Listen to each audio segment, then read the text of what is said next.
আসসালামু আলাইকুম। ডায়াবেটিস রোগীরা ডায়াবেটিস ধরা পড়ার পরে কিছু ভুল করেন, সেগুলো নিয়ে আমি কথা বলব। ১ম যে বিষয়টার কথা বলব, সেগুলো হলো ১ম দিকে ডায়াবেটিস ধরা পড়ার পরপরই একজন রোগী চিকিৎসাটা শুরু করতে অনেক সময় দেরি করেন।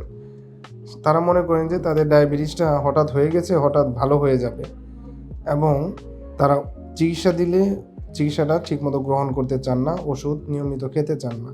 এটা কিন্তু তার লম্বা সময়ে ডায়াবেটিসটা কন্ট্রোল রাখার জন্য খুব ভালো নয়।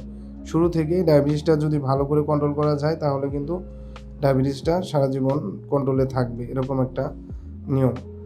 আর দ্বিতীয় ভুলটা যেটা করেন ডায়াবেটিস রোগীরা, সেটা হচ্ছে ডায়াবেটিস রোগীরা ১ম দিকে অনেক বেশি ডায়েট কন্ট্রোল করেন, অনেক এক্সারসাইজ করেন, কিন্তু আ তারা ওষুধটা ঠিকমতো খান না এবং ডায়াবেটিসটা অনেক সময় এমন হয় যে ডায়াবেটিসটা নিয়ন্ত্রণে চলে আসে এবং তারা মনে করে যে তাদের ডায়াবেটিসটা ভালো হয়ে গেছে, কিন্তু আসলে ডায়াবেটিসটা ভালো হয় না।